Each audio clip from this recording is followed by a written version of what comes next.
Hartlike welkom by Agri Monitor. Dit was omtrent 'n verrassende week met skoknuus. Ons is weer sonder 'n minister van landbou. Dit was skoknuus toe Dr. Mac Albert Ngari hierdie naweek in hegtenis geneem is en hy het gister in die hof verskyn en nie borgtog gekry nie. Maar daar's ander nuus ook. Daar is wel uitbreking van perdesiekte in die land en ons het gesels met die Windhoekse veearts Dr. Teens Loubser. Hy het vir ons al die moeds en moenies gebring. En dan wat die naweek gebeur het, is die Living Earth Expo. Ons gee vir julle oorsig daarvan.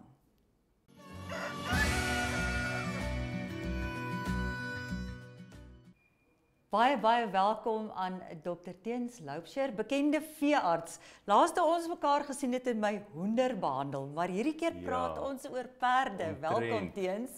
Baie dankie dat ek hier kan wees. Dit is iets waaroor ek baie passievol is en baie op my senuwees is. Want dan het ek 'n perd aan die een kant van die land, in dorp, en dan het ek 'n perd aan die ander kant van die dorp en so. Solank die inligting net uit die regte perd se bek kom. En dit is hoekom jy vandag hier is. Baie dankie, dis lekker. Teens ons het die afgelope 3 jaar het ons 'n verskriklike krisis gehad met enstof teen die Afrika perdesiekte. Onderste poort was 'n gemors. Ons kon nie invoer nie, daar's ingesmokkel. Maar nou het ons 'n ander krisis. Nou het ons 'n ander krisis, 'n krisis waarvoor ons die laaste 3 jaar bang was. Ja, en hier is dit nou. En die laaste 3 jaar vrygespring het. Ja. So ons het gesukkel met perdesiek enstof. Onderste poort is die enigste vervaardiger van die perdesiek enstof. Hulle het die navorsing gedoen, hulle het ook die beste enstof, alhoewel dit nie 'n ideale enstof is nie. Wat ek bedoel daarmee is, die enstof is nie so doeltreffend soos wat ons graag sal wil hê nie, maar dit is die beste wat die wêreld het om te gee. Daar's ander enstowwe soos die Dubai enstof, die Italiaanse enstof wat glad nie geregistreer is nie en jou in diep moeilikheid gaan kry by jou veearts en by die staat as jy daai enstowwe probeer insmokkel en hierso gebruik. Ja. Dit lyk wel asof ons ons het verseker meer enstowwe hierdie jaar. In syfers, in nommers, in hoeveelhede, as vorige jare en dat ons baie meer diere kan inent hierdie jaar, waaroor ek baie opgewonde is. Maar dit vat nie weg van 2 jaar se nie-dekking op die diere, veral die nie-kompetisiediere, die plaasdiere. Die plaasdiere, ja. Ja. Dit is ook die plaasdiere wat 'n groter kans het om die siekte op te tel, bloot oor die feit dat hulle nie toegemaak word in die aande en miggiebeheer toegepas. So ons kan bietjie later oor miggiebeheer praat asseblief, want dit is belangrik hoe ons dit bekamp, die siekte bekamp op hierdie oomblik. Afrika perdesiekte is nie net sommer 'n siekte wat perde, of hoe kan ek dit stel, perde wat siek word nie, dis 'n spesifieke siekte. Sy naam is Afrika perdesiekte, soos wat die land Suid-Afrika se naam Suid-Afrika is. En daai perdesiekte veroorsaak dat die binnewand van die are van die liggaam seer kry en vloeistof en die hart word aangetast en dan word vloeistof uitgestoot as gevolg van verswakte hartfunksie, uitgestoot uit die bloedvate uit en dan versamel dit in die longe. Daar's 2 tipes perdesiekte, daar soos dinkop perdesiekte en dikkop perdesiekte. Dinkop is gewoonlik 'n baie aggressiewe siekte waar ons die diere die vorige aand heel gesond sien en die volgende dag dood sien. Dikkop is 'n 3, 4, 5 dae siekte waar ons so 70% van die perde red as ons behandel. Dit val na so 50% toe as ons nie behandel nie. So ons het daarom groot voorspronge gemaak wat behandeling aanbetref waaroor ek baie bly is. Die hart word aangetast of daai dier wat dinkop het, sterf gewoonlik van 'n hartaandoening. Die dier wat dikkop het, sien ons swel hier in die gate bo die oë en ons sien die oë baie keer swel en die hele kop en die hele nek swel. Sukkel om asem te haal en dan later as afsterwing gebeur wat ongelukkig 'n groot kans is, dan sien ons geel skuim uit die bek uit of skuim uit die bek of uit die neus en uit die bek uit, want daai dier het verdrink. So dis baie sleg. Dis verskriklik. Ja. So perdesiekte is inderdaad hier. Dis verseker. Dit is hier. Ja. Daar is reeds perde wat gevrek het. Nice. Kan jy vir ons, jy sê jy het nie statistieke nie, maar dit wat jy nou behandel het, of gevalle waarmee jy as veearts te doen gehad het, kan jy vir my min of meer 'n syfer gee? In persoon seker so 30 perde, oor telefoniese konsultasies en so 50 perde min of meer. Dit sluit nou ook plase in waar ek weet van 3 of 4 perde op 'n slag waar moeilikheid opgetel word.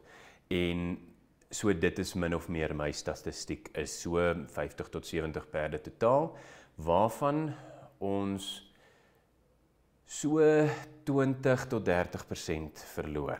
Maar as ek dit nou anderster omstel en sê so 70 tot 80% red, is dit 'n mooier statistiek. Ja. Maar dan gaan ons in 'n stap van behandeling in. Of dit nou 'n halfmas is en of dit volpad is, ons gaan in 'n stap van behandeling gaan ons in. En dit is hoofsaaklik om die hart te ondersteun, om die koors te monitor, want perdesiekte veroorsaak koors, en om die vloeistof wat aandam in die longe af te tap en uit te forceer met ontwateringsmedikasies, so 20 ampulletjies van die mensampules 'n dag binne aars. So dit is die stappe van vergelyking wat dit kom by die behandeling wat ons probeer toepas. Ja. Teens die groot ding van die enstof, ons het nou hierdie tekort gehad, goed, nou het ons dit, ek het ook met Swaanvet gepraat, en hulle sê, hulle het eintlik nou so baie ingevoer, want hulle was so bang, nou is daar nie meer nie, maar nou het ons 'n ander krisis. Daar moet geensins in die somer ingeënt word nie, slegs in die wintertydperk. So, ek wil graag hê, jy moet daai waarskuwing, dat ons 'n boodskap van waarskuwing uitstuur, want as jy dit nou met inent, kan die perd vrek daarvan. Nie daai perd nie, die ander perde in die omgewing ook. Ja. Dit is baie belangrik om nie nou in te ent nie, asseblief. En ek sal 'n bietjie uitbrei daarop. Nommer 1, 'n perd, of ons sien gewoonlik 'n perd immuniteit opbou na 6 tot 7 entings. Ja. So as jou perd nou nog nie 'n enting gehad het nie, en hy 2 jaar oorgeslaan nog daarmee saam ook, dan sit ons by 'n situasie waar skielik nou wil jy hom inent, dit help nie, want hy het in elk geval eers 7 nodig. Ja. Die vinnigste wat jy by 7 kan uitkom is 2 'n jaar, want dit is 2 spuite per enstof, so dis 1-2, en dan is dit weer 1-2, en dan is die entingstydperk verby. So die vinnigste wat jy by dit kan uitkom is 3 jaar, en nog 'n half jaar, as jy baie vinnig inent.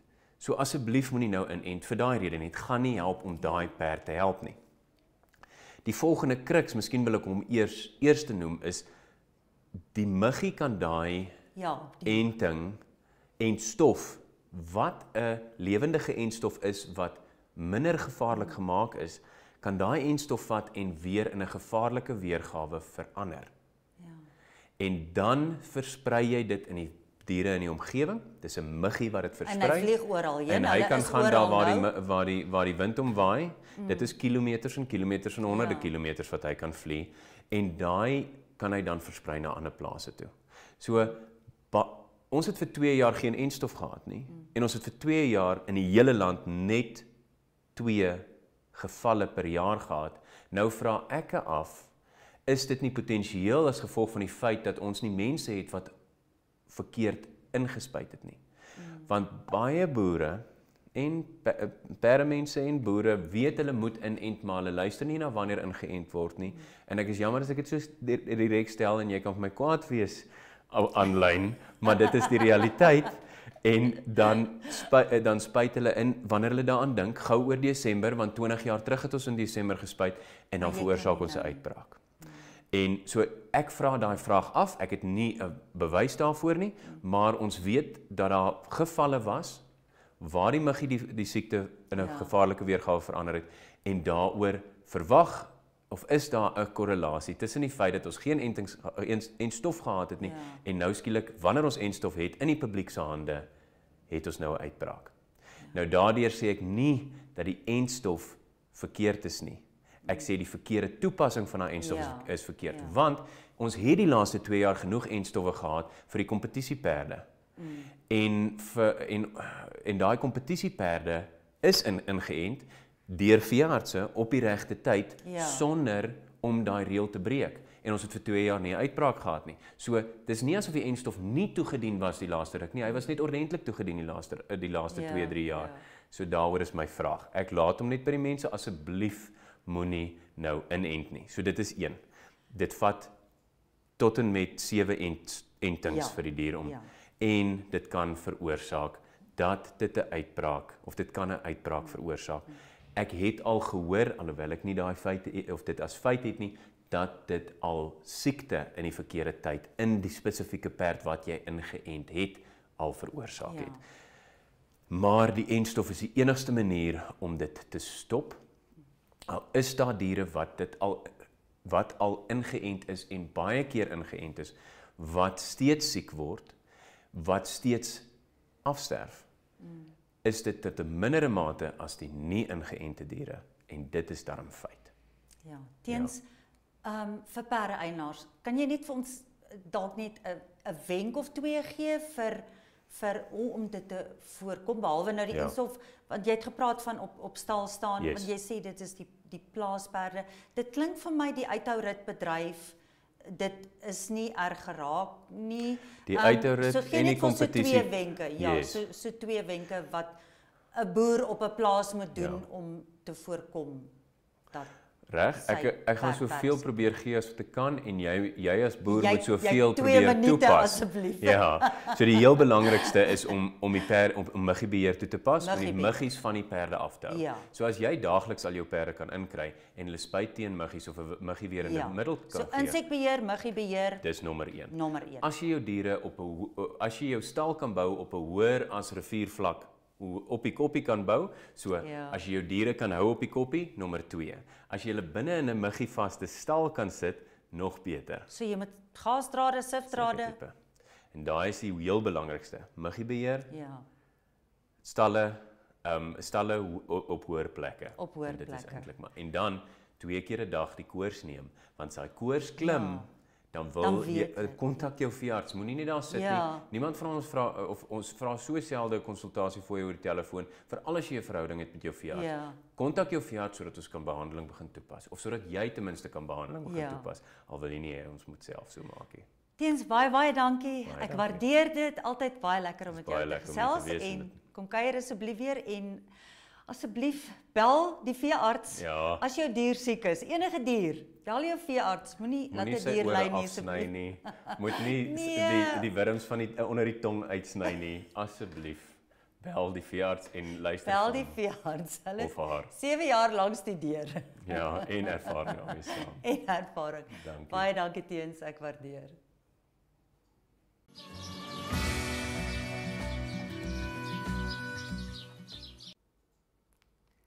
Vandag in Agri Monitor, ons hoofstorie gaan oor die perdesiekte en dit is baie belangrik, sê veeartse, om nie nou in die somertyd teen perdesiekte in te ent nie. Ons het 'n geweldige tekort in enstof gehad, maar nou is daar wel, maar dit is nie 'n goeie tyd om nou in te ent nie. Dit vererger net die perdesiekte en dit moet slegs tydens die winter gedoen word. Dan Agri Monitor is op pad Nampo toe. Ons sien verskriklik daarna uit, maar intussen is daar soveel vloede. Kyk net hoe lyk Nampo Park. Alles is onder water, maar Graan SA het ons verseker dat oor 2 weke, wanneer Nampo plaasvind van 13 tot 16 Mei, sal die terrein gereed wees. Dan in ander nuus, vandag op die voorblad van Republikein, is die voormalige meester jaggids Brian Rood. Hy is alweer in die sop, en hierdie keer in 'n chef se sop. 'n Chef van Karos Lodge, daar by Kamanjap, het hom gister aangekla van aanranding. So moenie dit vandag in vandag se Republikein misloop nie. Dr. Mark Albert Hengari, hy is die naweek in hegtenis geneem. Hy is glo ook op heterdaad betrap wat hy omkoopgeld vir 'n klaar gegee het. Ons sal nou maar sien hoe ontvou al hierdie verrigtinge in die hof. Hy het nie borgtog gekry nie. Dan op almal se lippe, wie gaan die volgende minister van landbou wees? Ons het ook goeie nuus. Daar's daarom nie net slegte nuus of skoknuus nie. Namibië is vereer met die Edmund Blankprys vir ons swart renosterbewaring. Ons noem dit die custodianship. Die toekenningsaand was daar in Doha in Qatar en die hele toekenning gaan daaroor dat Namibië saam met private boere en dan ook die ministerie van die omgewing, bosbou en toerisme werk. So privaat boere hou hierdie swart renosters op hulle plaas en bewaar hulle dan. Dit is inderdaad 'n groot eer vir Namibië.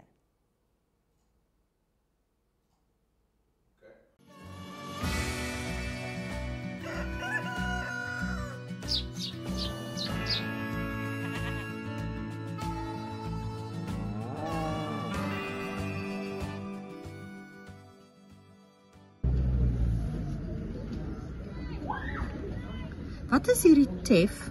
Tef is 'n gras wat jy kan plant vir jou diere. Gewoonlik is dit 'n somergewas. Ja. So jy kan hom net plant so in die somertyd en dan kan jy hom ook plant in die reenseisoen en dan tel hy mooi op. Okay. So dis gras. Dis Dit gras, lyk dan nou ook. Dit is gras, ja. En oats, soos in die gemaalde oats wat jy in jou vir breakfast eet of wat? Nee, dis ongelukkig nie dieselfde nie. Hierdie is wat jy net plant vir diere. Ja. Jy kan dit ook gebruik as microgreens en hydroponic. O. Okay. Sien ek verstaan nie hoe werk dit met hydroponics? So hydroponic gebruik hulle net die sade wat nie gebehandel is nie. So hulle gebruik hierdie wat suiwer is, so wat hy so sy normale kleur basies. En dan kry jy sade wat gebehandel is, wat either soos pink of rooi of blou is. So hulle is gebehandel met 'n herbicide. Okay. Want daai hele stelsel is vir my vrek interessant. En dan die microgreens gebruik hulle daai wat hulle baie keer in die slaaitjies sit Yes. Dan plant hulle hom dan net 'n sekere tyd, dan pluk hulle hom klaar af en dan gebruik hulle dit. Ja, ek dink dit is very interesting. Ek was nou nog nie al die pad hier deur nie, maar ek is seker ek het microgreens iewers gesien. Ja. So nou daarso gaan Een van ons doen. kliënte is, ek dink hy is meer aan die agterkant van die. Ja. Dus hy het ons groente geplant en hy adverteer dit. Oh, dis awesome. Ja. Dis urban eating. O, maar wag, ja, ek het hulle ook al gesien. So my name is Zoe Hansfang. I'm the daughter of the founder of the company Alder Lakes, under which the Palcreek project is produced under.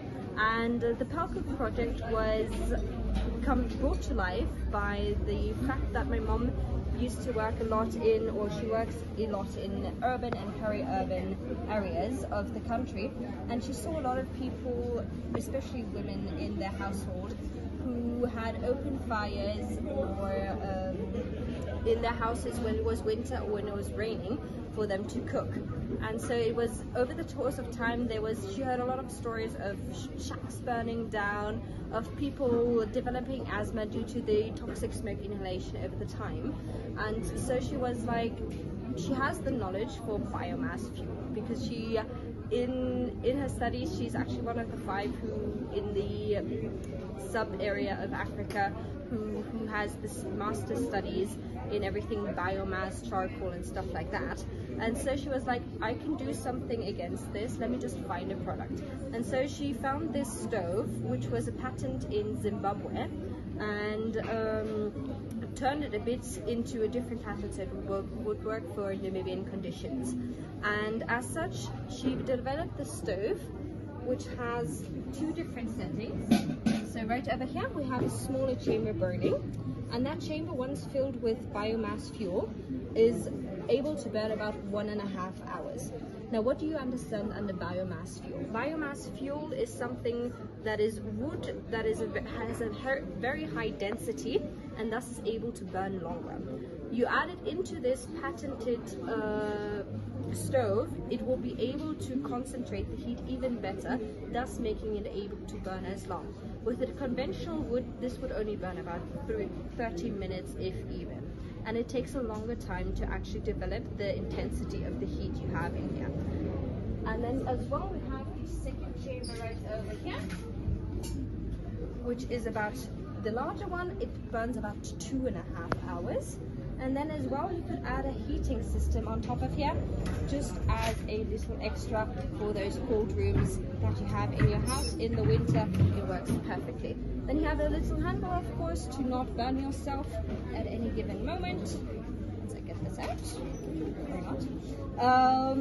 And then everything part together is something she produces and promotes, especially in those peri and urban areas. Especially we have offices in Rundu, in Swakop and in Walvis, where the communities need a different innovation for them to be safe in their houses, for them to have heat in their houses, and to be able to have a clean cooking facility. Good morning, good morning. My name is Ngatu Kasuto of Farm Glenwood. Farm Glenwood situated in Otavi. We are Glen Moringa Investments, and we are organic producers of sweet fennel, chamomile, peppermint, and the star of the show is of course our Moringa organically certified powder. So Moringa, as you know, is packed with antioxidants, anti-inflammatories. Moringa is a natural anti-anxiety and antidepressant. Generally stabilizes the mood naturally, and also has anti-aging properties and keeps the skin youthful. Also good for hair growth. And so they know it as a miracle tree, and it's a miracle tree for a reason. It's got a whole lot of beneficial properties and packed with nutrients and vitamins. And there you have it, Farm Glenwood, Glen Moringa. Tell us about your experience with it personally. Thank you. So I had been diagnosed anxiety and depressive in 2015. I had taken clinical medication for 3 years. I am since off them and have since replaced the meds with the Moringa, of course with the advice of my psychiatrist. But what I see is that with the anxiety, it has helped me a lot, calmed my nervous system. I'm no more in fright and flight mode. It has generally put me in a very calm and peaceful state of being, and mental cognition as well. I'm an attorney by profession. I'm a practicing attorney through Kasuto Law Chambers, my own law firm. So it keeps me mentally sharp and agile as well. And my general handling of everyday stress has been really optimized with the usage of Moringa.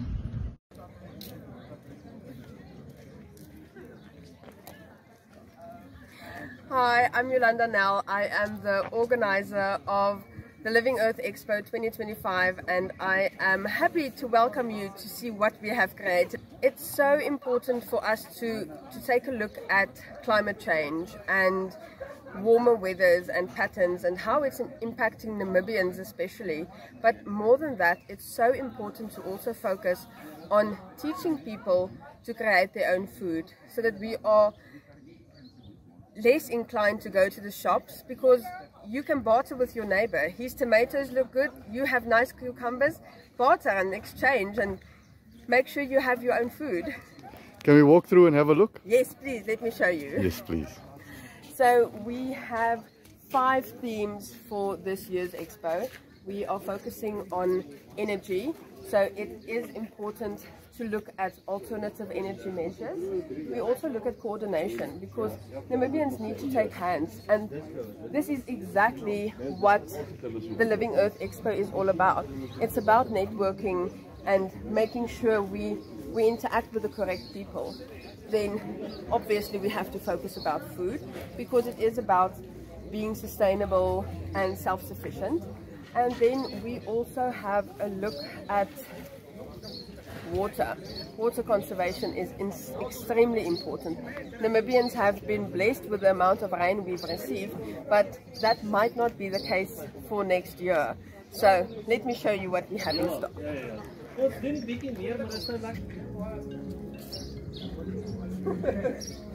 So here we are at Habitat Hydroponics, and it just shows you that you don't necessarily need soil to plant your garden. There are many alternative ways, and his vegetables look fantastic. Is it very expensive to get started? No, it isn't. Depends what system you're looking at.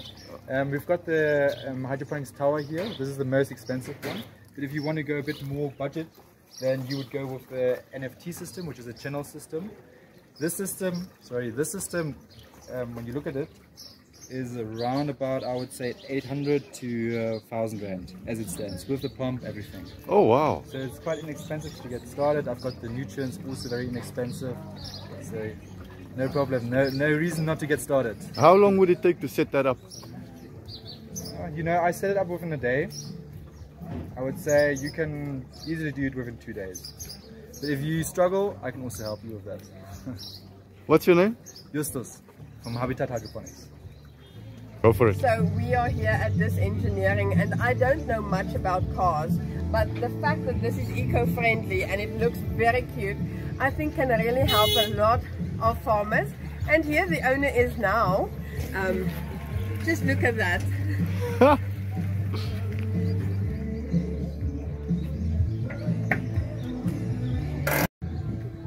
Môre, Koer Denzel, dis engineering uit Swarongo. Ons probeer maar die elektriese mark bietjie. Hier is ons bakkies wat ons self invoer. Hulle kom van China af. Ons doen hulle applikasies soos wat die kliënte dit graag wil hê of wat ook al. En dan het ons nou 'n nuwe divisie gekry met die 3 wiele en die klein kwadpaadjies. En waarvoor is dit bruikbaar, hierdie 3 wiele? Hulle is maar hoofsaaklik die bakkies is nou 'n redelike navraag by die lodges. En dat is maar net 'n goedkoper vervoermiddel op die plase. Dat is maar net om 'n bietjie brandstof te bespaar. All right. My name is Moses. I'm a stock controller and a marketer at Olusheno. So Olusheno is all about selling solar products. And, solar product, as we all believe, solar products are the future. So by saying that, we have different types of products that you can get as or on a pay-as-you-go method of payment, ranging from basic lighting and charging. So here we have a D180, that's just basic lighting and charging, going for a cash price of 3,200. Total credit price is 5,900. If you have to take it on credit, you have to deposit $590. We have big solars, ranging from the one for water pumps and TV. So for more information, you can go on our Google page or Facebook, Instagram, Twitter, or Olusheno. Olusheno is the company name.